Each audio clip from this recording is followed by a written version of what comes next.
บัดนี้เป็นครั้งที่63ตรงกับวันที่2กรกฎาคมพศ2569ข้าพเจ้าเนื้อพระพรหมเมืองรหัส017ขอเปล่งวาจาสาธยายพุทธมนต์และสาธยายธรรมถวายเป็นพุทธบูชาธรรมบูชาสังฆบูชาและเป็นอาจารยบูชาแด่องค์หลวงปู่ทวดและหลวงปู่ศิลาเทพเทวดาเจ้าทั้งหลายโปรดจงมาอนุโมทนาในการสวดสาธยายของข้าพเจ้านี้ขออนุภาพคุณพระรัตนตรัยครูบาอาจารย์เทพเทวดาทั้งหลายโปรดจงบันดาลจิตของข้าพเจ้าเป็นสมาธิอันควรแก่การสวดสาธยายมนต์ต่อไป อะระหังสัมมาสัมพุทโธภควาพุทธังภควันตังอภิวาเทมิสวากขาโตภควตาธัมโมธัมมังนัมมัสสามิสุปฏิปันโนภควโตสาวกสังโฆสังฆังนะมามิกุโสชุมนุมเทวดาสัมมันตาจักกาวเรสวตระขังสันตุเทวตาสัทธมังมุริยาชสสะสุนตุสังฆโมคคังสัพเพกามิจารุเปทิสิกขารัตเตสตาริเชวิมานิทิเตระเทสคาเมตาวรุวนาคหาเนเทหาวัตถุเทเต ภูมิมาจายตุเทวาชาลถาวิสเมยขันทัพนาคาติตาสัพเพยามุนีวารวาจนังสาธวเมสุนตุธรรมสวนาคาโลวายมุทันตาธรรมสวนาคาโลวายมุทันตาธรรมสวนาคาโลวายมุทันตาบทสวดนามการสติคาถานโมตัสสะภะคะวะโตอะระหะโตสัมมาสัมพุทธัสสะนโมตัสสะภะคะวะโตอะระหะโตสัมมาสัมพุทธัสสะนโมตัสสะภะคะวะโตอะระหะโตสัมมาสัมพุทธัสสะ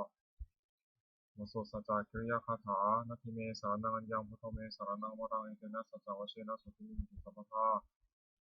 นาทิเมสารนังอัญญังธัมโมเมสารนังวรังเอเตนะสัจจวเชนะสุติมิหิสัพพทานาทิเมสารนังอัญญังสังโฆเมสารนังวรังเอเตนะสัจจวเชนะสุติมิหิสัพพทาบทสวดมหาสมัยสูตรเอวเมสุตังเอกังสมัยยังภควาสักเกสุวิหารติกัปปิโตทัสมิมหาวเนมหาตาทุสังเกนะสัพพิมัจจวัตเตหิ พิกุสัพเพหิสัพเพเวาราเตหิทัสสหิจาโลกาตปุณิเทวตาเยปุยินาสันติตังอภิภควตานัสสัญญาภิกุตังจัก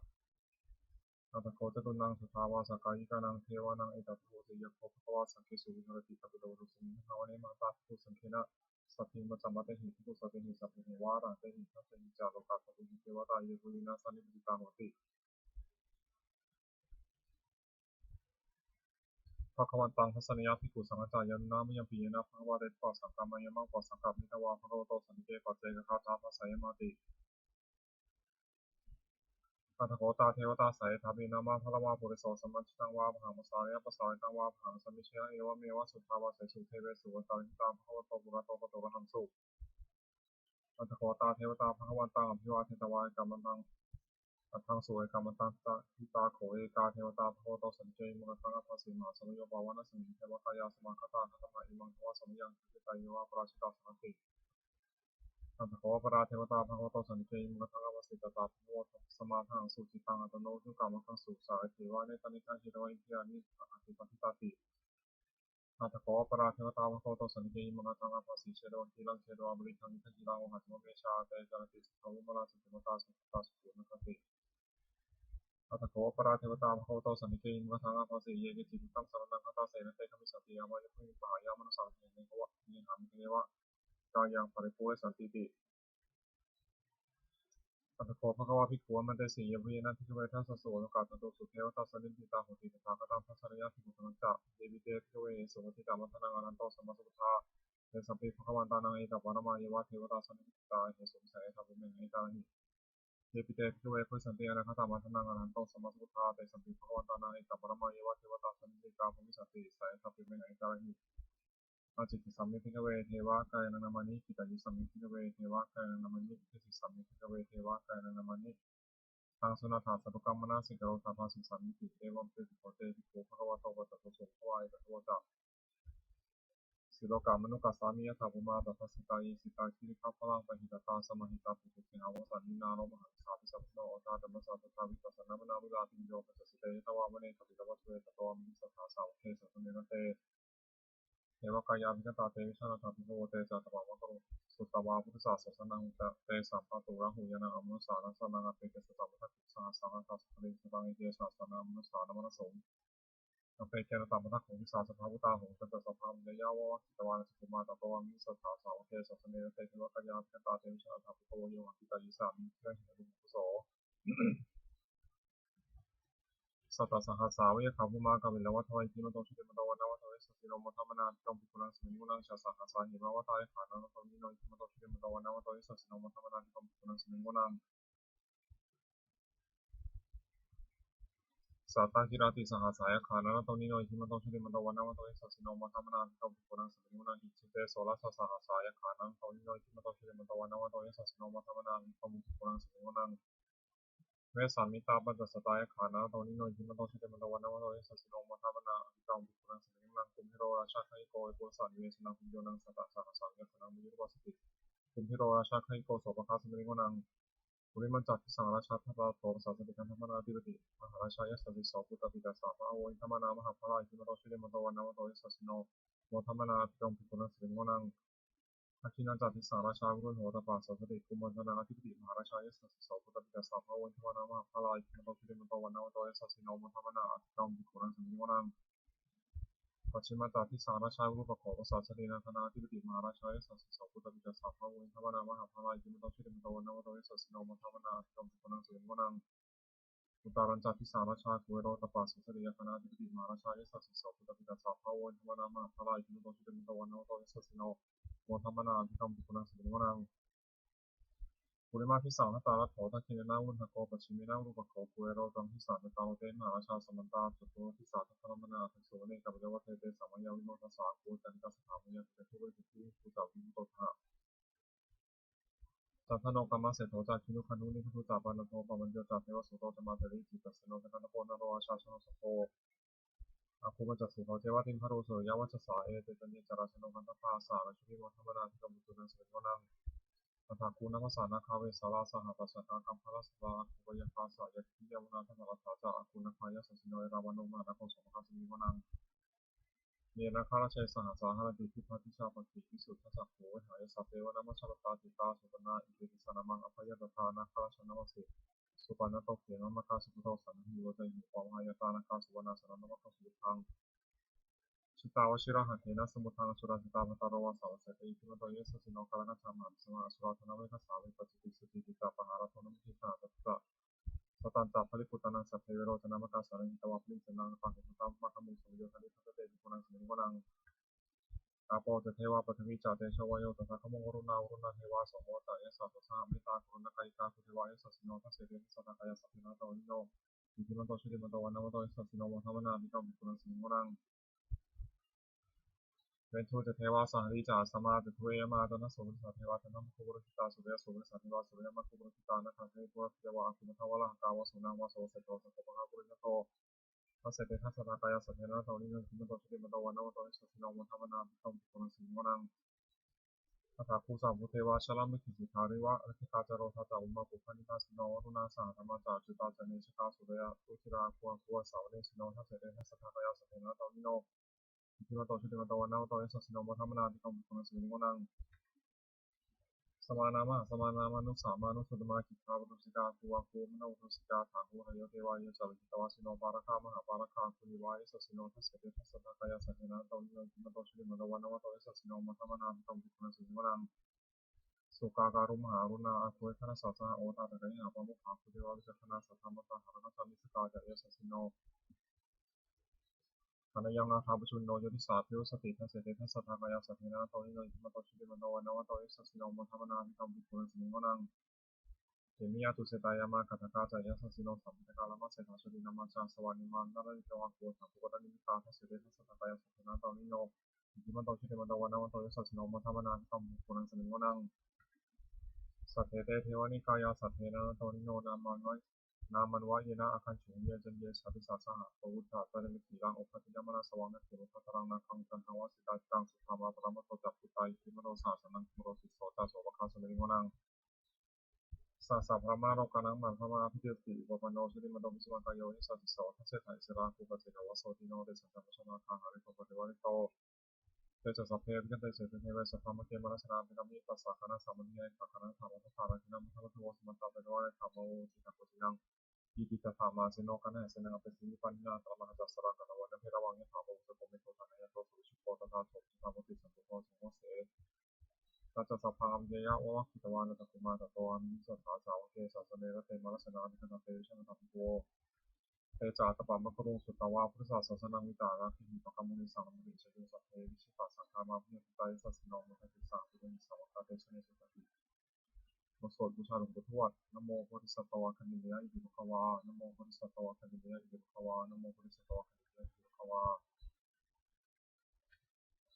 แต่ว่าเพราะว่าฉบับประชาชนสมเด็จพระมหาสมณเจ้ากรมพระยาวชิรยานวโรรสธรรมวิภาคทุกการหมวดสองทำการามาสองอย่างจดความเร็วได้สองสัมปชัญญะความรู้ตัวทำเป็นโรคบาลคือคุ้มครองโรคสองอย่างหนึ่งที่มีความน่าแก่ใจสองตปะความเป็นกลัวทำและทำให้ยามสองอย่างหนึ่งคติความอดทนสองสมรรถความเฉลียวบุคคลหาได้ยากสองอย่างหนึ่งบุคการีบุคคลผู้ทำบุคการะก่อนสองกตัญญูกตเวทีบุคคลผู้รู้บุคการะที่ต้องทำแล้วตอบแทน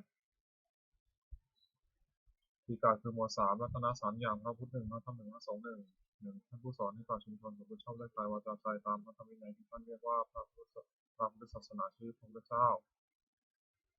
สองพระธรรมวินัยที่เป็นคำสั่งสอนของท่านชื่อพระธรรมสามหมู่ชนผู้ฟังคำสอนของท่านและเป็นประชอบตามพระธรรมวินัยชื่อพระสงฆ์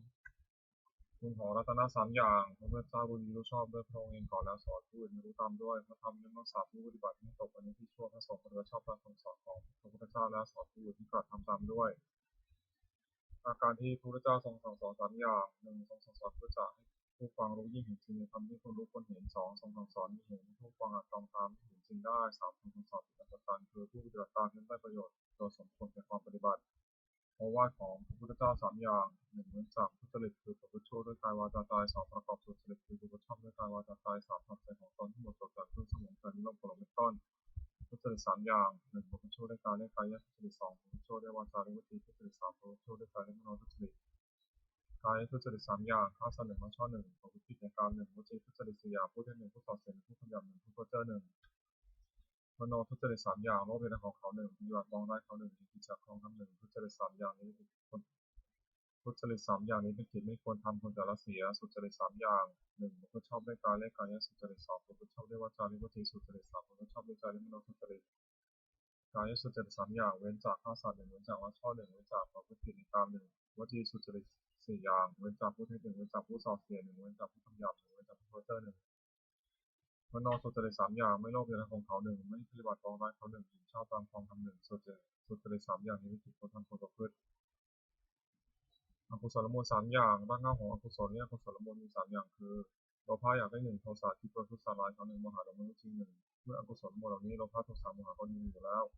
อกุศลอื่นที่ไม่เกิดขึ้นก็เกิดขึ้นที่เกิดแล้วก็จะได้มากขึ้นเห็นเป็นคนละเสียกุศลมูลสามอย่างรากเหง้าของกุศลเนี่ยกุศลมูลมีสามอย่างคืออโลภะไม่อยากได้หนึ่งอโทสะไม่คิดประทุษร้ายเขาหนึ่งอโมหะไม่หลงหนึ่ง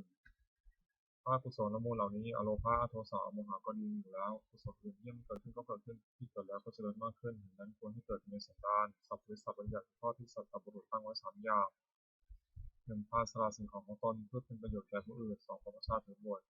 เป็นอุบายเว้นจากบิดเบือนกันและการสามารถตาปิตุปทานปฏิบัติมารดาบิดาของตนให้สุขของพนักงานปฏิบัติมาคือปฏิบัติไม่ผิดสามอย่างหนึ่งเป็นเพื่อสังวรสัมปวิสีของคือตาหูจมูกกายใจ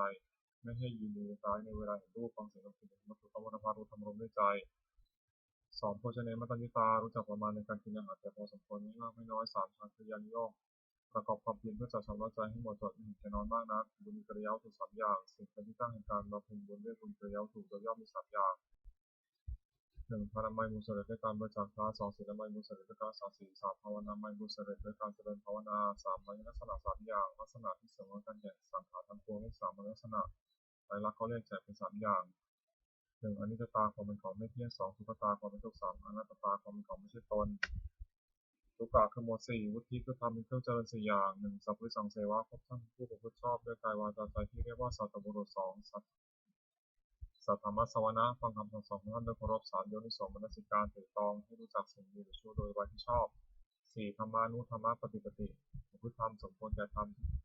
ซึ่งได้ตองเห็นแล้วจากสี่หนึ่งปฏิโลกะในสาวศาสตร์อยู่ในประเทศสมควรสองสัพพะริสุขสัญญาภพสัตตบุรุษสามอัตตสัมมาปฏิทิฏฐิตชอบสี่บุพเพกตบุญญาตา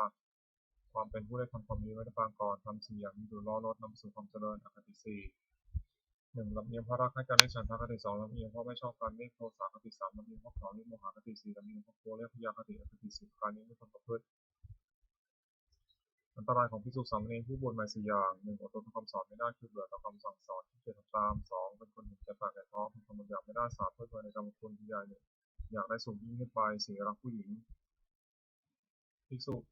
สามเณรผู้หวังความเจริญแก่ตนควรระวังอย่าให้อันตราย4อย่างนี้มีได้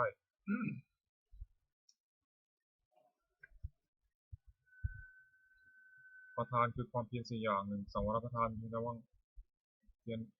งไม่ให้บาปเกิดขึ้นในสันดาน2ปหานประทานคือละบาปที่แล้ว3ภาวนาประทานคือให้กุศลเกิดขึ้นในสันดาน4อนุรักษณาประทานที่รักษาส่วนสึกและไม่เสื่อมความเพียร4อย่างนี้เป็นความเพียรชอบคุณประกอบให้มีในตนอธิษฐานธรรมคือธรรมที่ควรตั้งไว้ในใจ4อย่าง1ปัญญารอบรู้สิ่งที่ควรรู้2สัจจะความจริงใจคือรู้สิ่งใดก็ให้ได้จริง3จะเข้าสละสิ่งที่เป็นข้าศึกกับความจริงใจ4อุปสมะสงบใจจากสิ่งที่เป็นข้าศึกแก่ความสงบอิทธิบาทคือคุณเครื่องให้สำเร็จความประสงค์4อย่าง1ฉันทำเอาใจรักใคร่ในสิ่งนั้น2วิริยะที่ประกอบสิ่งนั้น3จิตตาเอาใจฝักใฝ่ในสิ่งนั้นไม่ว่าธุระ4วิมังสาหมั่นตรีตรองพิจารณาเหตุผลในสิ่งนั้นคุณ4อย่างนี้มีบริบูรณ์แล้วเอาชนะบุคคลถึงสิ่งเข้าประสงค์ซึ่งมีวิสัย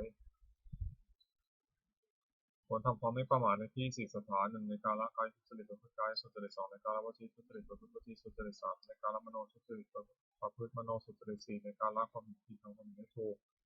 อีกอย่างหนึ่งระวังใจไม่ให้กำหนัดในอารมณ์เป็นที่ตั้งแห่งความกำหนัด2ระวังใจไม่ให้ขัดเคืองในอารมณ์เป็นที่ตั้งแห่งความขัดเคือง3ระวังใจไม่ให้หลงในอารมณ์เป็นที่ตั้งแห่งความหลง4ระวังใจไม่ให้มัวเมาในอารมณ์เป็นที่ตั้งแห่งความมัวเมาปาริสุทธิศีล1ปาฏิโมกขสังวรสำรวมในพระพุทธโมกข์เป็นข้อที่พระพุทธเจ้าห้ามทำตามข้อที่พระองค์อนุญาต2อินทรียสังวรสำรวมในศีล6คือตาหูจมูกลิ้นกายใจไม่ให้ยินดีร้ายในเวลารู้ฟังเสียงทั้งสิ้นวัตถุกรรมพุทธภารู้ธรรมอารมณ์ด้วยใจ3อาชีวะปริสุทธิเลี้ยงชีวิตโดยความที่ชอบไม่หลอกลวงเขาเลี้ยงชีวิต4ปัจจยปัจจเวคขณะพิจารณาเสียก่อนจึงบริโภคปัจจัย4คือจีวรมิถบาทเสนาสนะและกษัตริย์ให้บริโภคด้วยปัญหาอารักขกรรมฐาน1พุทธานุสติและถึงคุณพระพุทธเจ้าที่มีในพระองค์และทรงเกื้อกูลแก่ผู้อื่น2เมตตาแผ่เมตตาจิตที่จะให้สัตว์ทั้งปวงประสบตัวหน้า3สภาพพิจารณาร่างกายตนและผู้อื่นให้เห็นเป็นไม่งาม4มรณสติที่ถึงความตายจึงแก่ตนกรรมฐาน4อย่างนี้ควรเจริญเป็นนิจพรหมวิหาร1เมตตาความรักใคร่ปรารถนาจะให้ประสบ2กรุณาความสงสารที่จะช่วยคนทุกข์3มุทิตาความพอยินดีเมื่อผู้อื่นได้ดี4แบกหาความวางเฉยไม่ใจไม่เสียใจเมื่อผู้อื่นความวิบัติ4อย่างนี้เป็นเครื่องอยู่ของผู้ใหญ่สติปัฏฐาน1กายานุปัสสนา2เวทนานุปัสสนา3จิตานุปัสสนา4ธรรมานุปัสสนา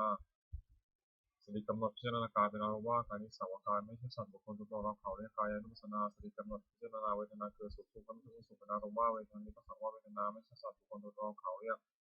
เวทนานุปัสสนาสติกำหนดพิจารณาใจที่เศร้าหมองของแค่เป็นอารมณ์ว่าใจนี้สังวรใจไม่ใช่สัตว์บุคคลตัวตนเราเขาเรียกจิตานุปัสสนาสติกำหนดพิจารณาธรรมที่เป็นกุศลหรือกุศลที่ต้องเกิดกับใจเป็นอารมณ์ว่าธรรมนี้ก็สัจธรรมไม่ใช่สัตว์บุคคลตัวตนเราเขาเรียกธรรมานุปัสสนาธาตุกรรมฐานข้อ4คือธาตุดินเรียกปฏิภาณธาตุน้ำเรียกอาโปธาตุธาตุไฟเรียกเตโชธาตุธาตุลมเรียกวายโยธาตุธาตุอันใดมีลักษณะแข็งแข็งธาตุนั้นเป็นปฐวีธาตุนั้นที่เป็นภายในคือผมขนและฟันหนังเนื้อเอ็นกระดูกเยื่อในกระดูกม้ามหัวใจตับคือไตปอดไส้ใหญ่ไส้น้อยอาหารใหม่อาหารเก่าธาตุอันมีลักษณะระบาดธาตุนั้นเป็นอาโบธาตุนั้นที่มันคือดีเสลดหนองเลือดเหงื่อมันข้นน้ำตาเลือดมันน้ำลายน้ำมูกไขข้อมูดธาตุนั้นมีลักษณะร้อนธาตุนั้นเป็นเตโชธาตุนั้นที่เป็นภายในคือไฟที่ยังกายอบอุ่นไฟที่ยังกายสุดโทรมไฟที่ยังกายให้กระวนกระวายไฟที่เผาอาหารไม่ย่อยธาตุนั้นใดมีลักษณะพัดไปพัดมาธาตุนั้นเป็นวายโยธาตุนั้นที่เป็นภายในคือลมขึ้นเบื้องบนลมพัดลงเบื้องต่ำลมในท้องลมในไส้ลมพัดตับลมหายใจความกำหนดพิจารณากายนี้ให้เห็นว่าเป็นแบบธาตุ4คือน้ำไฟลมประชุมกันอยู่ไม่ใช่เราไม่ใช่ของเราเรียกว่าธาตุกรรมฐานอริยสัจ1ทุกข์2สมุทัยคือเหตุทุกข์เกิด3ต้องความดับทุกข์4มรรคคือข้อปฏิบัติที่ถึงความดับทุกข์ความไม่สบายกายไม่สบายใจที่ชื่อว่าทุกข์เพราะเป็นของตนยากตัณหาคือความพยายามอยากที่ชื่อว่าสมุทัยเพราะเป็นเหตุทุกข์เกิดตัณหานั้นมีประเภทเป็น3คือตัณหาความอยากในอารมณ์ที่น่ารักใคร่ได้ว่ากามตัณหาอย่างหนึ่งตัณหาความอยากเป็นโน่นเป็นนี่เรียกว่าภวตัณหาอย่างหนึ่งตัณหาความอยากไม่เป็นโน่นเป็นนี่เรียกว่าวิภวตัณหาอย่างหนึ่งความดับตัณหาได้สิ้นเชิงทุกข์ดับไปหมดได้ชื่อว่านิโรธเพราะมีความดับทุกข์ปัญญาเห็นชอบว่าสิ่งนี้ทุกข์สิ่งนี้เหตุทุกข์เกิดสิ่งนี้พาถึงความดับทุกข์ที่ชั่วมากเพราะเป็นข้อปฏิบัตินี้คือความดับทุกข์มรรคนั้นมีองค์8ประการคือปัญญาเห็นชอบ1ดำริชอบ1เจรจาชอบ1ทำการงานชอบ1เลี้ยงชีวิตชอบ1ทำความดีชอบ1ตั้งสติชอบ1แล้วก็ชอบ1ปัญจกักขบวน5นันตริยกรรม5 1มาตุฆาตฆ่ามารดา2ปิตุฆาตฆ่าบิดา3มาตุฆาตฆ่าพระอรหันต์4โลหิตตัวบาททำร้ายพระเจ้าจนถึงยังพระองค์ที่เข้าขึ้นไป5สังเวชจะขอแต่จากกัน รมห้าอย่างนี้เป็นบาปอันหนักที่สุดห้ามสวรรค์ห้ามนิพพานตั้งมีฐานราชีของผู้ถือพระพุทธศาสนาห้ามไม่ทำเด็ดขาดอภิหาปัจจเวก1ควรพิจารณาทุกวันว่าเรามีความแก่เป็นธรรมดาไม่รู้มีความแก่ไปได้2ควรพิจารณาทุกวันว่าเรามีความเจ็บเป็นธรรมดาไม่รู้มีความเจ็บไปได้3ควรพิจารณาทุกวันว่าเรามีความตายเป็นธรรมดาเรามีความตายเป็นธรรมดาไม่รู้มีความตายไปได้4ควรพิจารณาทุกวันว่าเราจะต้องพัฒนาจากของรักของชอบใจทั้งสิ้น5คนพิจารณาทุกวันว่าเรามีกรรมเป็นของตัวเราทำดีจากได้ดีทำชั่วจากได้ชั่วเวสาระชาติกรณธรรมคือทำความกล้าหาญ5อย่างศรัทธาเชื่อเห็นคนเชื่อ2ศีลรักษากายวาจาให้เรียบร้อย3ตั้งใจจากความเป็นผู้รู้สามารถ4วิริยะลัมภะปารภความเพียร5ปัญญารอบรู้สิ่งที่ควรรู้องค์เห็นภิกษุใหม่5อย่าง1สำรวมในพระปฏิโมกข์เป็นข้อที่พระพุทธเจ้าห้ามทำตามข้อที่ทรงอนุญาต2สำรวมศีลคือระวังตาหูจมูกลิ้นกายใจไม่ให้ยินดีร้ายครอบงำได้ในเวลาเห็นรูปเรื่องราวเป็นต้น3ความเป็นคนไม่กระโดดเฮีย4อยู่ในเสนาสนะสงัด5มีความเห็นชอบภิกษุใหม่ควรตั้งอยู่ในธรรม5อย่างนี้องค์แห่งธรรมะกถึกคือนักเทศ5อย่าง1แสดงธรรมเป็นโดยลำดับไม่ตัดลัดให้ขาดความ2อ้างเหตุผลแนะนำให้ฟังเข้าใจ3ตั้งจิตเมตตาปรารถนาให้เป็นประโยชน์แก่ผู้ฟัง4ไม่แสดงธรรมเพื่อเห็นแก่ลาภ5ไม่แสดงธรรมกระทบตนและผู้อื่นว่าไม่ต้องขอสิทธิผู้อื่นภิกษุผู้ได้ธรรมะกถึกตั้งองค์5อย่างนี้ไว้ในตนธรรมะสวนาที่2คือให้สอนการฟังธรรม5อย่าง1ผู้ฟังธรรมย่อมได้ฟังสิ่งที่ยังไม่เคยฟัง2สิ่งใดไม่เคยฟังแล้วแต่ไม่เข้าใจชัดย่อมเข้าใจถึงนะชาติ3บรรเทาความสงสัยเสียได้4ทำความเห็นถูกต้องได้5จิตของผู้ฟังย่อมผ่องใสพละคือทำเป็นกำลัง5อย่าง1ศรัทธาความเชื่อ2วิริยะความเพียร3สติความรู้9 4สมาธิความตั้งใจมั่น5ปัญญาความรอบรู้อินทรีย์5ข้อเรียกข้อพิจารณาจิตของตนนิวรณ์5ทำมันกั้นจิตให้บรรลุความดีเรียกว่านิวรณ์มี5อย่างพอใจรักใคร่ในอารมณ์ที่ชอบใจมีรูปเป็นต้นเรียกกรรมฉันทะ2ปองร้ายผู้อื่นเรียกพยาบาท3ความที่เจ็บอยู่และครอบครัวไม่กันนิพพะ4ฟุ้งซ่านและรำคาญเรียกทุกข์จากกุกุจจะ5ลังเลไม่ตกลงได้เรียกวิจิกิจฉาขันธ์5การกับใจนี้แบ่งเป็น5กองเรียกขันธ์5 1รูป2เวทนา3สัญญา4สังขาร5วิญญาณ4คือดินน้ำไฟลมประชุมกันเป็นการนี้เรียกว่ารูปความรู้สึกอารมณ์ว่าเป็นสุขคือสบายกายสบายใจหรือเป็นทุกข์คือไม่สบายกายไม่สบายใจหรือเฉยๆคือไม่ทุกข์สุขเรียกว่าเวทนาความจำได้ไม่รู้คือจำรูปเสียงกลิ่นรสโผฏฐัพพะอารมณ์ที่เกิดกับใจได้เรียกว่าสัญญาเจตสิกธรรมคืออารมณ์ที่เกิดกับใจเป็นส่วนนี้เรียกกุศลเป็นส่วนช่วยกุศลเป็นส่วนกลางๆไม่มีไม่ช่วยอภิญญาคือเรียกว่าสังขารความรู้อารมณ์ในเวลาเมื่อรูปมากระทบตาเป็นต้นเรียกว่าวิญญาณขันธ์5นี้ย่อมเรียกว่านามรูปเวทนาสัญญาสังขารวิญญาณรวมเข้าเป็นนามรูปของมันรูปสักกะสมุท6คารวะ6อย่างความเมื่อเพ้อในพระพุทธเจ้า1ในพระธรรม1ในพระสงฆ์1ในความศึกษา1ในความไม่ประมาท1ในปฏิสัมภาสคือความรับอาศัย1ที่สุควรทำคารวะ6ประการนี้สารณียธรรม6อย่างทำเป็นที่ตั้งแห่งความไม่ระลึกถึงเรียกสารณียธรรม6อย่างคือ1เข้าไปตั้งกายกรรมประกอบด้วยเมตตา1เพื่อที่สุดสามเณรทั้งต่อหน้าและหลังคือช่วยคนฝ่ายกิจวัตรขอเพื่อการเมตตามีพยาบาลที่สุดขั้นต้นด้วยจิตเมตตา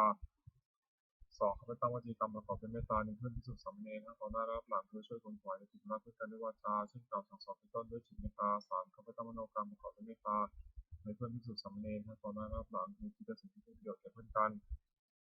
4แบ่งปันลาภที่ตนได้มาแล้วโดยชอบธรรมให้แก่เพื่อนพิสูจน์สามเณรไม่หวงไว้บริโภคธรรมะวุฒิเดียว5รักษาศีลบริสุทธิ์สมการกับเพื่อนพิสูจน์สามเณรอื่นๆในทั้งตนที่ตั้งแต่ผู้อื่น6มีความเห็นร่วมกันกับภิกษุสามเณรอื่นๆไม่วิวาทกับใครๆเพราะมีความเห็นผิดการทำอย่างนี้ทำผู้ประพฤติให้เป็นที่รักที่เคารพของผู้อื่นเป็นไปเพื่อความสงเคราะห์กันและกันเป็นไปเพื่อความไม่วิวาทกันและกันเป็นไปเพื่อความพร้อมเพรียงเป็นหนึ่งเดียวกันอายตนะภายใน6ตาหูจมูกลิ้นกายใจอินทรีย์6ก็เรียกอายตนะภายนอก6รูปเสียงกลิ่นรสโผฏฐัพพะคืออารมณ์ที่มาถูกต้องกายธรรมคืออารมณ์ที่เกิดกับใจอารมณ์6ก็เรียกวิญญาณ6อาศัยรูปกระทบตาเกิดความรู้ขึ้นจากวิญญาณอาศัยเสียงกระทบหูเกิดความรู้ขึ้นในโสตวิญญาณอาศัยกลิ่นกระทบจมูกเกิดความรู้ขึ้นในคณวิญญาณอาศัยรสกระทบลิ้นเกิดความรู้ขึ้นในชิวหวิญญาณอาศัยโผฏฐัพพะกระทบกายเกิดความรู้ขึ้นในกายวิญญาณอาศัยธรรมเกิดกับใจเกิดความรู้ขึ้นในมโนวิญญาณสัมผัส6อายตนะภายในมีตาเป็นต้นอายตนะภายนอกมีรูปเป็นต้นวิญญาณมีจักรวิญญาณเป็นต้นการในสัมผัสมีชื่อตามอายตนะภายในมีชื่อตามอายตนะภายในเป็น6คือจักขุสัมผัสโสตสัมผัสคณสัมผัสชิวสัมผัสกายสัมผัสมโนสัมผัสเวทนา6สัมผัสนั้นเป็นปัจจัยให้เกิดเวทนาเป็นสุขว่างทุกข์ว่างไม่ทุกข์ไม่สุขว่างมีชื่อตามอายตนะภายในเป็น6คือจักขุสัมผัสสัชชาเวทนาโสตสัมผัสสัชชาเวทนาคานสัมผัสสัชชาเวทนาชิวหาสัมผัสสัชชาเวทนากายสัมผัสสัชชาเวทนามโนสัมผัสสัชชาเวทนาธาตุ6 1ปฐวีธาตุคือธาตุที่2อาโปธาตุคือธาตุน้ำ3เตโชธาตุคือธาตุไฟ4วายโยธาตุคือธาตุลม5อาสาธาตุคือช่องว่างในกาย6วิญญาณธาตุคือความรู้อะไรได้สัตตกะคือหมวด7อปาริหาริยธรรม7อย่าง ทำให้เป็นที่ตั้งแห่งความเสื่อมเป็นไปเพื่อความเจริญฝ่ายเดียวชื่อว่าอปาริหานิยธรรมมี7อย่างคือ 1. ประชุมกันนี้ 2. เมื่อประชุมก็พร้อมที่จะประชุมเมื่อเลิกประชุมก็พร้อมที่จะเลิกและพร้อมที่จะช่วยกัน2จะต้องทำ 3. ไม่บัญญัติสิ่งที่พระพุทธเจ้าไม่บัญญัติขึ้นไม่ถอนสิ่งที่พระองค์ทรงบัญญัติไว้แล้วสมาทานศึกษาอยู่ในสิกขาบทตามที่พระองค์ทรงบัญญัติไว้ 4. ภิกษุเหล่าใดเป็นผู้ใหญ่เป็นประธานในสงฆ์เคารพนับถือภิกษุเหล่านั้นเชื่อฟังถ้อยคำของท่าน 5. ไม่ร่วมหน้าแก่ความอยากที่เกิดขึ้นแห่งยินดีในเสนาสนะป่า 7. ท่านก็อยู่ว่าเพื่อนภิกษุสามเณรซึ่งเป็นผู้มีศีลซึ่งยังไม่สงฆ์อาวาสถอยมาที่มาแล้วของภิกษุทำ7อย่างนี้ตั้งอยู่ในผู้ใดผู้นั้นไม่มีความเสื่อมเลยมีแต่ความเจริญฝ่ายเดียวอริยทรัพย์7ทรัพย์คือคุณความดีที่มีในสันดานอย่างประเสริฐเรียกอริยทรัพย์มี7อย่างคือ 1. ศรัทธาเชื่อถึงควรเชื่อ 2. ศีลรักษากายวาจาให้เรียบร้อย 3. มีความหมายต่อบาปทุจริต 4. โอตตัปปะสะดุ้งตัวต่อบาป 5. ฟังสัจจะความเป็นคนเคยได้ยินได้ฟังมามากคือจำทรงธรรมบรรลุสิ่งขัดปัญญามาก 6. จาคะสละให้ปันสิ่งของตนแก่คนที่คนให้ปัน 7. ปัญญารอบรู้สิ่งที่เป็นประโยชน์และไม่เป็นประโยชน์สัพพุริสธรรม7อย่างธรรมของสัตตบุรุษเรียกว่าสัพพุริสธรรมมี7อย่าง 1. ธรรมัญญตาความเป็นผู้รู้จักเหตุเช่นรู้จักว่าสิ่งนี้เป็นเหตุสุขสิ่งนี้เป็นเหตุทุกข์ 2. อัตถัญญตาความเป็นผู้รู้จักผลเช่นรู้จักว่าสุขเป็นผลแห่งเหตุนี้ทุกข์เป็นผลแห่งเหตุนี้ 3. อัตตัญญิตาความเป็นผู้รู้จักตนว่าเราว่าโดยชาติตระกูลยศศักดิ์สมบัติบริวารความรู้และคุณธรรมดีเท่านี้และประพฤติตนที่สุดควรจะมีอย่างไร 4. มัตตัญญิตาคนผู้รู้ประมาณในการแสวงหาเครื่องมือชีวิตแต่โดยทางที่ชอบและรู้จักประมาณในการบริโภคแบบสมควร 5. กาลยิตาคนผู้รู้จักการเวลาสมควรในอันประกอบกิจนั้นๆ 6. ปริสัญญิตาคนผู้รู้จักประชุมชนและกิริยาที่ต้องประพฤติต่อประชุมชนนั้นๆว่าหมู่นี้เข้าไปหาจะต้องทำกิริยาอย่างนี้สองพูดอย่างนี้เป็นต้น 7. ปุคละปโรปเรนิตาความเป็นผู้รู้จักเรื่องบุคคลว่าผู้นี้เป็นคนดีควรคบผู้นี้เป็นคนไม่ดีไม่ควรคบเป็นต้นสัพพุริสธรรมมี7อย่าง 1. สัตตบุรุษประกอบด้วยธรรม7ประการคือมีศรัทธามีความลายต่อบาปมีความกลัวต่อบาปเป็นคนไม่ฟังมากเป็นคนมีความเพียรมีความสติมั่นคงมีความมีปัญญา 2. จะปรึกษาสิ่งใดกับใครๆก็ไม่ปรึกษาเพื่อจะดีในตนและผู้อื่น 3. จะคิดสิ่งใดก็ไม่คิดเพื่อเบียดเบียนตนและผู้อื่น 4. จะพูดสิ่งใดก็ไม่พูดเพื่อจะดีเบียนตนและผู้อื่น 5. จะทำสิ่งใดก็ไม่ทำเพื่อจะดีเบียนตนและผู้อื่น 6. มีความเห็นชอบมีเห็นว่าทำดีและดีช่วยได้ช่วยเป็นต้น 7. ให้ทานโดยเคารพคือเอื้อเฟื้อแก่ของที่ตัวให้และผู้รับทานนั้นไม่ทำอาการดิ้นเสียข้อชง 7. 1. สติความระลึกได้ 2. ธรรมะวิจยะความสอดส่องธรรม 3. วิริยะความเพียร 4. วิธีความมีใจ 5. ปัสสัทธิความสงบใจและอารมณ์ 6. สมาธิความตั้งใจมั่น 7. อุเบกขาความวางเฉยเรียกตามให้ว่าสติสัมโพชฌงค์ไปโดยลำดับจนถึงอุเบกขาสัมโพชฌงค์อัตถกาคือหมวด 8 โลกธรรม 8 ธรรมที่ครอบงำสัตว์โลกอยู่และสัตว์โลกย่อมเป็นไปตามธรรมนั้นเรียกว่าโลกธรรมนั้นมี8อย่างคือมีลาภ 1มีลาภ 1มียศ 1มียศ 1มีพาน 1สรรเสริญ 1สุข 1ทุกข์ 1ในโลกธรรม8ประการนี้อย่างใดอย่างหนึ่งเกิดขึ้นควรพิจารณาว่าสิ่งนี้เกิดขึ้นแล้วแก่เราก็แต่ว่ามันไม่เที่ยงเป็นทุกข์มีความแปรปรวนเป็นธรรมดาเรารู้ตามที่เป็นจริงอย่างนั้นครอบงำจิตได้คืออย่ายินดีในส่วนที่ปรารถนาอย่ายินร้ายในส่วนที่ไม่ปรารถนาลักษณะตัดสินธรรมวินัย8ประการทำเหล่าใดเป็นไปเพื่อความกำหนดย้อมใจหนึ่งเป็นไปเพื่อความประกอบทุกหนึ่งเป็นไปเพื่อความสะสมของกิเลสหนึ่งเป็นไปเพื่อความอย่างใหญ่หนึ่งเป็นไปเพื่อความสันโดษเป็นไปเพื่อความไม่สันโดษยินดีด้วยของมีอยู่คือมีนี่แล้วอย่างนั้นหนึ่งเป็นไปเพื่อความคลุกคลีด้วยหมู่คณะหนึ่งเป็นไปเพื่อความเกียรติค้านหนึ่งเป็นไปเพื่อความยุ่งยากหนึ่งทำเหล่านี้พึงรู้ว่าไม่ใช่ธรรมไม่ใช่วินัยไม่ใช่คำสั่งสอนของพระศาสดาทำเหล่าใดเป็นไปเพื่อความคลายกำหนัดหนึ่งเป็นไปเพื่อความปราศจากทุกข์หนึ่งเป็นไปเพื่อความไม่สะสมของกิเลสหนึ่งเป็นไปเพื่อความอยากอันน้อยหนึ่งเป็นไปเพื่อความสันโดษยินดีด้วยของมีอยู่หนึ่งเป็นไปเพื่อความสงัดจากโมหนึ่งเป็นไปเพื่อความเพียรหนึ่งเป็นไปเพื่อความเลี้ยงง่ายหนึ่งทำเหล่านี้พึงรู้ว่าเป็นธรรมเป็นวินัยเป็นคำสอนของพระศาสดาทั้งมีองค์8 1. สมาธิิปัญญาเห็นชอบว่าปัญญาเห็นชอบคือเห็นในอริยสัจสี่ 2. สัมมาสังกัปปะดำริชอบคือดำริจะออกจากกามหนึ่งดำริในอันไม่พยาบาทหนึ่งดำริในอันไม่เบียดเบียนหนึ่ง 3. สัมมาวาจาเจรจาชอบคือเว้นจากวจีทุจริต 4. สัมมากัมมันตะทำการงานชอบคือเว้นจากกายทุจริต 3. 5. สัมมาชีวะเลี้ยงชีวิตชอบคือเว้นจากความเลี้ยงชีวิตโดยทำที่ผิด 6. สัมมาวายามะเพียรชอบคือเพียรในที่สี่สถาน 7. สัมมาสติระลึกชอบคือระลึกในสติปัฏฐานทั้ง4 8. สัมมาสมาธิตั้งใจไว้ชอบคือเจริญฌานทั้ง4ในองค์มรรคทั้ง8นั้นชอบด้วยหรือชอบสงเคราะห์ข้างในปัญญาสิกขาว่าแต่ชอบการงานชอบเรื่องที่ชอบสงเคราะห์ข้างในศีลสิกขาเพียรชอบระลึกชอบตั้งใจไว้ชอบสงเคราะห์ข้างในจิตสิกขานวากาศหมวด9มาละคือคนทิ้ง9อย่างโกรธ1ความปรุงพุทธะ1เมสยา1กนี1มายา1โอ1ทุกคน1ความปรารถนาละโม1ทิฏฐิ1ทัศกาคือหมวด10อกุศลกรรมหมวด10จะเป็นกายกรรมคือทำด้วยกาย3อย่าง1ปาณาติบาตทำชีวิตสัตว์ให้ตกโลกคือฆ่าสัตว์ 2. อธินาทานถือเอาสิ่งของที่เจ้าของไม่ได้ให้ด้วยการเห็นขโมย 3. การมีสุวชาจารตอนที่อยู่ในกามจะถือวิธีกรรมคือทำด้วยวาจา4 อย่าง 4. มุสาวาทพูดเท็จ 5. ปิศนาวาจาพูดส่อเสียด 6. มุสาวาจาพูดคำหยาบ 7. สัมภปลาปะพูดเพ้อเจ้อจะเป็นมโนกรรมคือทำด้วยใจ3 อย่าง 8. อภิชาโลภเป็นของขาว 9. ปฏิบัติวาระเขา10. มิจฉาทิฏฐิเป็นจากกองทำกรรม10 อย่างนี้เป็นทางบาปที่ควรดำเนินกุศลกรรมบท10จะเป็นกายกรรม3 อย่าง 1. ปาณาติปาตาเวรมณีเว้นจากคำชี้ใส่ตกโลก 2. อธินาทนาเวรมณีเว้นจากหรือเอาสิ่งของที่เจ้าของไม่ได้ให้ด้วยการขโมย 3. การมีโชชาจาราเวรมณีเว้นจากประพฤติในกามจัดเป็นวจีกรรมคือทำด้วยวาจา4 อย่าง 4. มุสาวาทาเวรมณีเว้นจากพูดเท็จ 5. ปิสุนายะวาจายะเวรมณีเว้นจากพูดส่อเสียด 6. พุทธายะวาจายะเวรมณีเว้นจากพูดคำหยาบ 7. สัมภปลาปาเวรมณีเว้นจากพูดเพ้อเจ้อจัดเป็นมโนกรรมคือทำด้วยใจ3 อย่าง 8. อนันติชาไม่รู้เป็นของเขา 9. เอาปฏิบัติไม่ปฏิบัติของไร้เขา 10. มิจฉาทิฏฐิชอบทำครองธรรมกรรม10 อย่างนี้เป็นทางบุญควรดำเนินบุญกริยาวัตถุ10 อย่าง 1. ทานามัยบุญสำเร็จด้วยการบริจาคทาน 2. ศีลไมัยบุญสำเร็จด้วยการรักษาศีล 3. ภาวนาไมัยบุญสำเร็จด้วยการเจริญภาวนา 4. อปัจเจนาไมัยบุญสำเร็จด้วยการประพฤติขอบคุณแก่ผู้ใหญ่ 5. วิยาวัจมัยบุญสำเร็จด้วยการช่วยคนฝ่ายในที่ชอบ 6. ปฏิทานามัยบุญสำเร็จด้วยการให้ส่วนบุญ 8. 7. ปัตตานุโมทนาไมัยบุญสำเร็จด้วยการอนุโมทนาส่วนบุญ 8. ธรรมสวนัยบุญสำเร็จด้วยการฟังธรรม 9. ธรรมเทศนาไมัยบุญสำเร็จด้วยการแสดงธรรม 10. ทิฏฐุกรรมการทำความเห็นตรงทำที่บรรพชิตควรพิจารณาเนืองๆ10 อย่าง 1. บรรพชิตควรพิจารณาเนืองๆว่าวันนี้เราไม่ต่างจากขนาดแล้วอาการกริยาใดๆของสัตว์เราต้องทำอาการกริยานั้น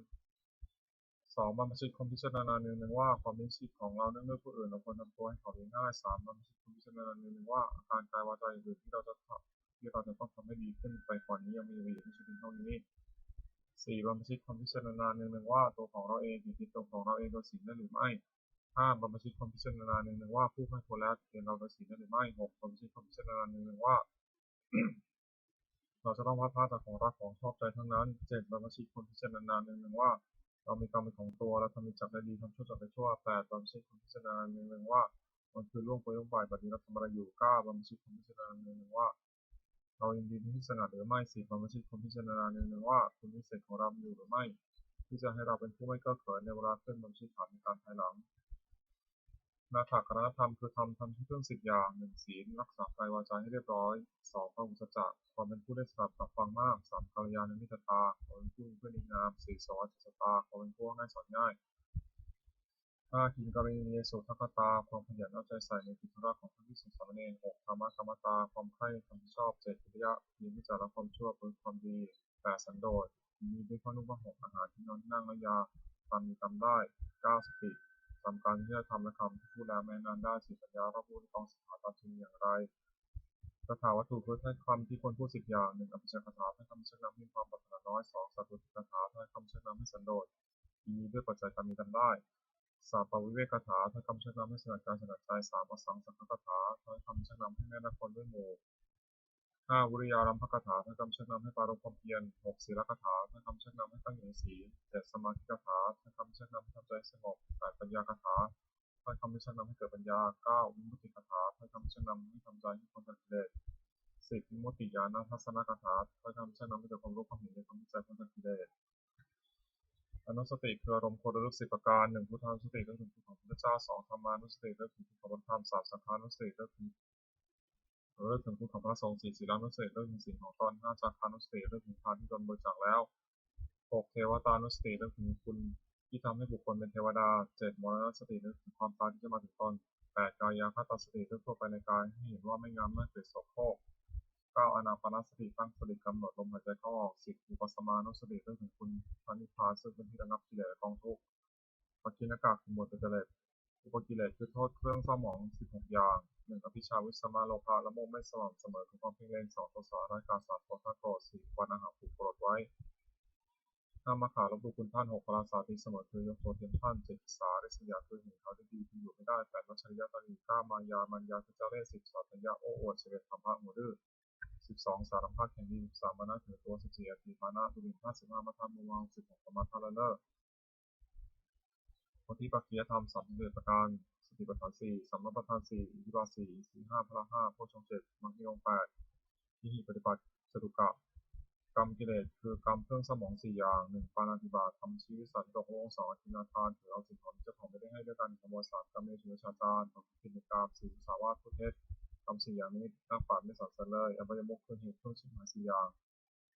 1ความเป็นนักเลงหญิง2ความเป็นนักเลงสุรา3ความเป็นนักเลงเล่นการพนัน4ความเป็นคนชั่วเป็นมิตรข้อ4ประการนี้เป็นคนประกอบที่ผิดทำมีกระทำประโยชน์คือประโยชน์ในปัจจุบัน4อย่าง1อุทานสัมปทาถึงพร้อมด้วยความหมั่นในการประกอบกิจเพื่อเลี้ยงชีวิตก็ดีในการศึกษาและเว้นก็ดีในการทำธุระหน้าที่ของตนก็ดี2อารักขาสัมปทาถึงพร้อมด้วยการรักษาคือรักษาทรัพย์ที่แสวงหามาได้ด้วยความหมั่นไม่ให้เป็นอันตรายก็ดีรักษาการงานของตัวไม่เสื่อมเสียไปก็ดี3กัลยาณมิตรตาความมีเพื่อนเป็นคนดีไม่คนชั่ว4สัมมาชีวิตาความเลี้ยงชีวิตตามสมควรแก่กำลังทรัพย์ที่หาได้ไม่ให้ฝืดเคืองนักไม่ให้ฟุ้งไปนักสัมปรายิกถประโยชน์คือประโยชน์ในหน้า4อย่าง1ศรัทธาสัมปทาน1ความรู้ศรัทธาคือเชื่อถือคนเชื่อเช่นเชื่อว่าทำดีดีเพื่อโชคเป็นต้น2ศีลสัมปทาน1ความรู้4คือรักษากายวาจาด้วยว่ายึดไม่โทษ3จาคะสัมปทาน1พร้อมด้วยการบริจาคทานเป็นการเฉลี่ยสุขให้แก่ผู้อื่น4ปัญญาสัมปทาน1พร้อมด้วยปัญญาจากบาปบุญเพื่อประโยชน์ไม่ใช่ประโยชน์เป็นต้นนิตตปฏิรูปคือคนเทนมี4จำพวก1คนปองล้อ2คนดีแต่พูด3คนหัวกระจก4คนชักชวนในทางชิบหายคน4จำพวกนี้ไม่ใช่มีแต่คนที่นิดไม่คนพบ1คนปองรอบมีลักษณะ4 1ที่เราแต่ได้ฝ่ายเดียว2สิ่งที่น้อยที่เราไม่ได้มาก3เมื่อมีใครแก่ตัวจึงรับเอาสิทธิของเพื่อน4คบเพื่อนเพราะเห็นแก่ประโยชน์ของตัว2คนนี้แต่พูดมีลักษณะ4 1เก็บเอาของโรงแรมมาปราศัย2อ้างเอาของนี้มีมาปราศัย3สงเคราะห์ด้วย4หาประโยชน์ไม่ได้4เอาปากไม่ได้3คนหัวกระจกมีลักษณะ4 1จะทำชั่วก็คอยตาม2จะทำดีก็คอยตาม3ต่อหน้าว่าสรรเสริญ4รับหลังตั้งนินทา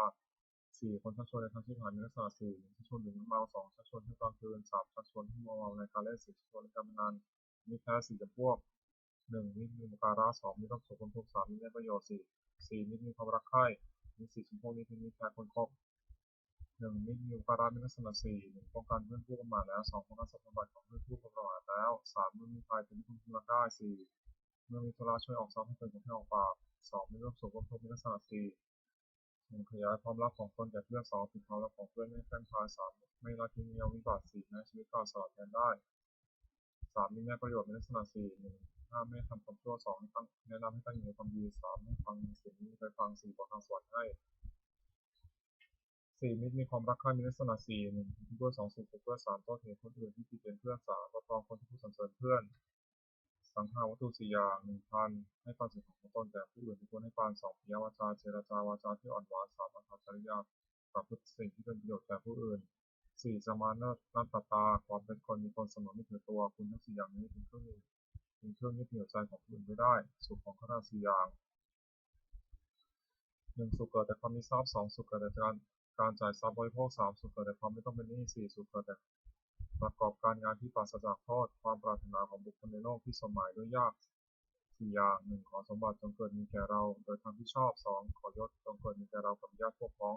3ขอเราจงรักษาอายุยืนนาน4เมื่อสิ้นชีพแล้วขอเราจงไปบังเกิดในสวรรค์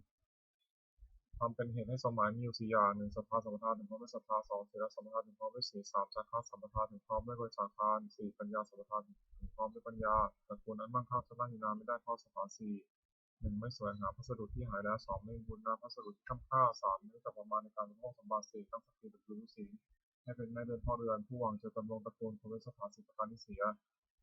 ธรรมของคารวะ4 1สัจจะสัตย์ซื่อใจการ2ธรรมะรู้จักความผิดของตน3ขันติอดทน4จาคะสละสิ่งปันให้ปันสิ่งของตนแก่คนที่ควรให้ปันปัญจกะประโยชน์เกิดแต่การถือภพทรัพย์5อย่างแสวงหาภพทรัพย์ได้ในทางที่ชอบแล้ว1มีตัวมารดาบิดาบุตรภรรยาบ่าวใคร่ในสุข2เล่นเพื่อนฝูงให้สุข3บำบัดอันตรายที่เกิดจากเหตุต่างๆ4ทำบุญให้อย่างคือกอไก่ยาติพีสงเคราะห์ญาติขอไข่อติพีต้อนรับแขกขอควายผูกผ้าเป็นตะพีทำบุญอุทิศให้ผู้ตายงองูวัชพีถวายเป็นรวมมีภาษีความเป็นต้นจอจานเทวตาพีทำบุญอุทิศให้เทวดา5บริจาคทานในสมณพราหมณ์ผู้ชอบศีล5 1ปานาติปาตาวรมณีเว้นจากทำชีวิตสัตว์ตกล่วงไป2อธินาทานาวรมณีเว้นจากถือเอาสิ่งของที่เจ้าของไม่ได้ให้ด้วยการขโมย3กาเมสุมิจฉาจาราวรมณีเว้นจากประพฤติผิดในกาม4มุสาวาทาวรมณีเว้นจากพูดเท็จ5สุราเมรยมัชฌัปปมาสถานาวรมณีเว้นจากดื่มน้ำเมาคือสุราและเมรัยอันเป็นตั้งความประมาท4 ประการนี้เพื่อควรปรับเป็นนิจฉาวันนิจฉาคือการค้าขายไม่ชอบทำ5อย่าง1การเพิ่มปัญหา2ค้าขายมนุษย์3ค้าขายสัตว์เป็น4 3ค้าขายสัตว์เป็นสำหรับฆ่าเพื่อเป็นอาหาร4ค้าขายน้ำเมา5ค้าขายยาพิษ การค้าขาย5อย่างนี้เป็นข้อห้ามอุบาสกให้ประกอบสมบัติของอุบาสก5ประการ 1. ประกอบด้วยศรัทธา 2. มีศีลบริสุทธิ์ 3. ไม่ถือมงคลตื่นข่าวคือเชื่อกรรมไม่เชื่อมงคล 4. ไม่แสวงหาเกียรติบุญนอกพุทธศาสนา 5. บำเพ็ญบุญในพุทธศาสนาอุบาสกพึงตั้งอยู่ในสมบัติ5ประการและไม่จากวิบัติ5ประการซึ่งวิปริตจากสมบัตินั้นฉักกะที่6 1. ปุรติวทิคือเบื้องหน้ามารดาบิดาบุตร 2. ทักษิณทิที่เบื้องขวาอาจารย์ 3. ปัจฉิมทิที่เบื้องหลังบุตรภรรยา 4. อุตตรทิที่เบื้องซ้ายมิตร 5. เหตุทิที่เบื้องต่ำบ่า 6. อุปเรมทิที่เบื้องบนสมณพราหมณ์ 1. ปุรติมทิที่เบื้องหน้ามารดาบิดาบุตรพึงบำรุงด้วยสถาน 5 1. ท่านได้เลี้ยงมาแล้วนี้ท่านตอบ 2. ทำผิดของท่าน 3. ดำรงสกุล 4. ประพฤติตนที่เป็นคนเคารพทรัพย์มรดก 5. เมื่อท่านลงรับไปแล้วทำบุญอุทิศท่านมารดาบิดาได้รับบำรุงชนี้แล้วย่อมรับความบุญด้วยสถาน 5 1. ห้ามไม่ทำความชั่ว 2. ให้ตั้งอยู่ในความดี 3. ให้ศึกษาศิลปวิทยา 4. หาภรรยาที่สมควรให้ 5. มอบสมให้ในสมัย 2. ทักษิณทิที่เบื้องขวาอาจารย์ 4. พึงบำรุงด้วยสถาน 5 1. ด้วยลุกขึ้นยืนรับ 2. ด้วยเข้าไปยืนเคารพชาย 3. ด้วยเชื่อฟัง 4. ด้วยอุปถาก 5. ด้วยเรียนศิลปวิทยาโดยเคารพอาจารย์ได้รับบำรุงชนี้แล้วย่อมอนุเคราะห์ 4. ด้วยสถาน 5 1. แนะนำดี 2. ให้เป็นดี 3. บอกศิลปะสิ้นเชิงไม่ผิดหวังอำพราง 4. ยกย่องให้ปรากฏในเพื่อนฝูง 5. ทำความป้องกันในที่ทั้งหลายคือจะไปที่ทางไหนก็ไม่อดอยาก 3. ปัจฉิมทิที่ต้องหลังภรรยาสามีพึงบำรุงในสถาน 5 1. ด้วยยกย่องนับถือว่าเป็นภรรยา 2. ด้วยไม่ได้หมิ่น 3. ด้วยไม่ประพฤติร่วมใจ 4. ด้วยมอบความเป็นใหญ่ให้ 5. ด้วยให้เครื่องเป็นตัวภรรยาได้รับบำรุงชนีแล้วย่อมรับข้อสามีด้วยสถาน 5 1. จัดการงานดี 2. สงเคราะห์คนท่านเพียงโหดี 3. ไม่ประพฤติร่วมใจผัว 4. รักษาทรัพย์ที่ผัวมาได้ไว้ 5. ขยันไม่เกียจคร้านมีกิจการทั้งปวง 4. อุตตรทิที่เบื้องซ้ายมิตรกุลบุตรพึงบำรุงด้วยสถาน 5 1. ด้วยให้ปาน 2. ด้วยเจรจาได้คำไพเราะ 3. ด้วยประโยชน์ 4. ด้วยความเป็นผู้มีความเสมอ 5. ไม่แกล้งกล่าวให้ข้าจากความเป็นจริงมิตรได้รับบำรุงชีวิตแล้วย่อมรับข้อกุลบุตรด้วยสถาน 5 1. รักษามิตรผู้ประมาทแล้ว 2. รักษาทรัพย์ของมิตรผู้ประมาทแล้ว 3. เมื่อมีภัยอภัยมิตรผู้พม่ากล้า 4. ไม่ละทิ้งน้อยบาท 5. นับถือปลอดภัยของมิตร 5. เหตุผลที่ต้องต่ำบ่าวนายพึงบำรุงด้วยสถาน 5 1. ด้วยจัดการงานให้ทำตามสมควรกำลัง 2. ด้วยให้อาหารและรางวัล 3. ด้วยพยาบาลด้วยรักษาพยาบาลในเราเจ็บไข้ 4. ด้วยแจกของมีรสแปลกประหลาดให้กิน 5. ด้วยปล่อยในสมัยบ่าวแต่บำรุงสุดแล้วย่อมรับข้อนายด้วยสถาน 5 1. ลุกขึ้นทำการงานก่อนนาย 2. ด้วยการงานหลังนาย 3. ถือของที่ได้ให้ 4. ทำการงานให้ดีขึ้น 5. นำคุณของนายไปสรรเสริญในเที่ยงนั้นออกอุปเรมที่ขึ้นบนสมณพราหมณ์กระบุพึงบำรุงด้วยสถาน 5 1. ด้วยกายกรรมคือทำอะไรประกอบด้วยเมตตา 2. ด้วยวจีกรรมพูดอะไรประกอบด้วยเมตตา 3. ด้วยมโนกรรมคิดอะไรประกอบด้วยเมตตา 4. ด้วยความเป็นผู้ไม่ผิดประตูคือไม่ได้ห้ามเข้าบ้านเรือน 5. ด้วยให้อมิสทานสมณพราหมณ์ได้รับบำรุงชีแล้วย่อมรับข้อกระบุด้วยสถาน 6 1. ห้ามไม่กล่าวทำความชั่ว 2. ให้ได้เงินความดี 3. อนุเคราะห์ด้วยน้ำใจงาม 4. ได้ฟังสิ่งที่ไม่เคยฟัง 5. ทำสิ่งที่ได้ฟังแล้วให้แจ่มหัวฟังก่อนให้อวัยมุขคือเหตุเครื่องชิบหาย 6. 1. ดื่มน้ำเมา 2. เที่ยวกลางคืน 3. เที่ยวดูการเล่น 4. เล่นการพนัน 5. คบคุณชมมิตร 6. เสียทรัพย์ทางการงาน 1. ดื่มน้ำเมามีโทษ 6. 1. เสียทรัพย์ 2. ก่อการทะเลาะวิวาท 3. เกิดโรค 4. ต้องไปเรียน 5. รู้จักอาย 6. ก่อนกำลังยา 2. เที่ยวกลางคืนมีโทษ 6. 1. ชื่อว่าไม่รักษาตัว 2. ชื่อว่าไม่รักษาลูกเมีย 3. ชื่อว่าไม่รักษาทรัพย์สมบัติ 4. เป็นที่ระแวงของทั้งหลาย 5. มักถูกเสียความ 6. ได้รับความลำบากมาก 3. เที่ยวดูการเล่นมีโทษตามวัตถุที่ดู 6. 1. รับที่ไหนที่นั่น 2. ขับร้องที่ไหนที่นั่น 3. มีสีที่บ่าวที่ไหนที่นั่น 4. เสียทั้งที่ไหนที่นั่น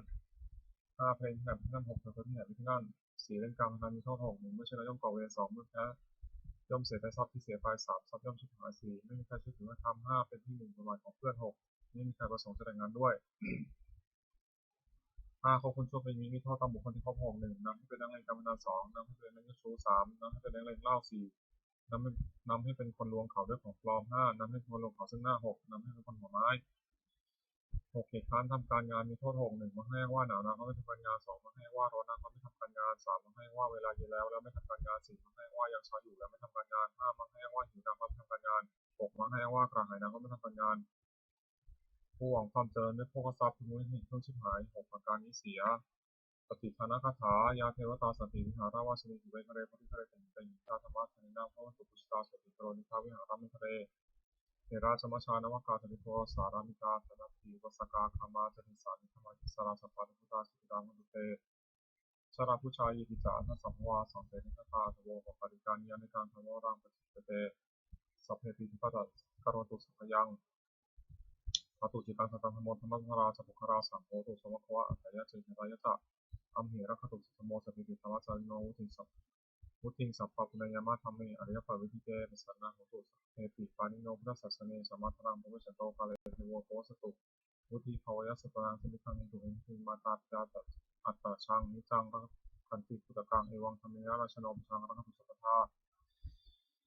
เทวตาอุโยชนะคาถาพุทธปตาจินิขาพิยปตาจินิพิยาโสกาปตาจินิโสกาโหตุสัพเพปินานิโนเอตาวตาจันทิสัพพะตังพุทธสัพพะตังสัพพิเทวานุโมทตุสัพพะสัมปิสิยาธานังพัคคันตุสัพพยาสิรังพัคคันตุสัพพะทาภาวนาพิจตังโหตุขัจตุเทวตาคาตาสุมังคลคาถาโหตุสัพพังสุมังครังรักขันตุสัพพเทวตาสัพพุทธานุโมทนาสัพพุทธญาตรังโหตุสัพพังสุมังครังรักขันตุสัพพเทวตาสัพพธรรมานุภาวนาสัพพุทธญาตรังโหตุสัพพังสุมังครังรักขันตุสัพพเทวตาสัพพสังฆานุภาวนาสัพพุทธญาตรังสัพพิพุทธาภรปตาปัจเจกันันเจพลังอนันตานันตาเตชนะนักขมันธรรมิสวโสสัพพิพุทธาภรปตาปัจเจกันันเจพลังอนันตานันตาเตชนะนักขมันธรรมิสวโสสัพพิพุทธาภรปตาปัจเจกันันเจพลังอนันตานันตาเตชนะนักขมันธรรมิสวโสสัพพิพุทธาภรปตาปัจเจกันันเจพลังอนันตานันตาเตชนะนักขมันธรรมิสวโสสัพพิพุทธาภรปตาปัจเจกันันเจพลังอนันตานันตาเตชนะนักขมันธรรมิสวโสสัพพิพุทธาภรปตาปัจเจกันันเจพลังอนันตานันตาเตชนะนักขมันธรรมิสวโสสัพพิพุทธาภรปตาปัจเจกันันเจพลังอนันตานันตาเตชนะนักขมันธรรมิสวโสสัพพิพุทธาภรปตาปัจเจกันันเจพลังอนันตานันตาเตชนะนักขมันธรรมิสวโสสัพพิพุทธาภรปตาปัจเจกันันเจพลังอนันตานันตาเตชนะนักขมันธรรมิสวโสบทแผ่เมตตาให้ตนเองหาสุขตรงนี้ขอให้ข้าพเจ้ามีความสุขหานี้ทุกของนี้ขอให้ข้าพเจ้าปราศจากความทุกข์หาไว้ตรงนี้ขอให้ข้าพเจ้าปราศจากเวรหาข้าพเจ้าประชงนี้ขอให้ข้าพเจ้าปราศจากอุปสรรคอันตรายทั้งปวงสุขีอันนางพระรามีขอให้ข้าพเจ้าจงมีความสุขกายสุขใจรักษากายวาจาใจให้พ้นจากผมทุกภัยทั้งปวงเถิดบทสวดแผ่เมตตาสรรพสัตว์ทั้งหลายสรรพสัตว์ทั้งหลายที่เป็นเพื่อทุกข์เกิดแก่เจ็บตายด้วยกันทั้งสิ้นอวรังของตัวจงสุขเถิดอย่าได้มีเวรแก่กันและกันเลยอัพยาประชาของตัวจงประสบสุขเถิดอย่าได้มีนิสการและกระไรอมิทางของตัวจงประสบสุขเถิดอย่าได้มีความทุกข์ทุกใจเลยสุขีอัตนางบริหารตัวจงมีความสุขสุขใจรักษาตนให้พ้นจากทุกข์ทั้งสิ้นเถิดหมดแผ่เมตตาอุทิศสัพเพสัตตาสัตว์ทางตัวพระราชสุขาชีวิโนขอสัตว์ทั้งหลายอย่าได้มีเวรแก่กันและกันเลยจงเป็นผู้ดำรงชีพอยู่สุขทุกข์มาเถิดกระทำบุญพลังมหาสติปัญญาดุเตขอสัตว์ทั้งหลายจงได้เสวยผลบุญที่ข้าพเจ้าได้บำเพ็ญด้วยกายวาจาใจและนั้นเถิดขอในสองแห่งผลบุญกุศลนี้จงเป็นสัมมาสิริมงคลแก่พระเจ้าแก่ข้าปลอดภัยจากทุกโศกโรคภัยอันตรายทั้งปวงที่มีแรงหายได้สุจริตมั่นคงเป็นสมาชีพชอบธรรมคำว่าไม่มีอดอยากยากจนขอให้มีพระเจ้าขอให้พระเจ้ามีสมาธิตั้งมั่นในพระธรรมคำสอนของพระสัมมาสัมพุทธเจ้าดำรงอยู่ความดีงามตลอดกาลนานมีทางของเทพเทวดาทั้งหลายที่ได้อนุโมทนาสาธุการในกุศลนี้โปรดประสิทธิ์ประสาทธรรมส่งท่านมงคลสุขเป็นมงคลช่วยยศสิทธิวันมหายาลงกุศิลารวมถึงวัตถุมงคลทั้งปวงในศักดิ์สิทธิ์เลยจะสร้างขึ้นให้เปลี่ยนด้วยพุทธานุภาพเทวานุภาพและทางวัฏศักดิ์สิทธิ์อำนวยผลให้เสด็จลงคลแก่ผู้ครอบครองในบูชาทุกประการเถิด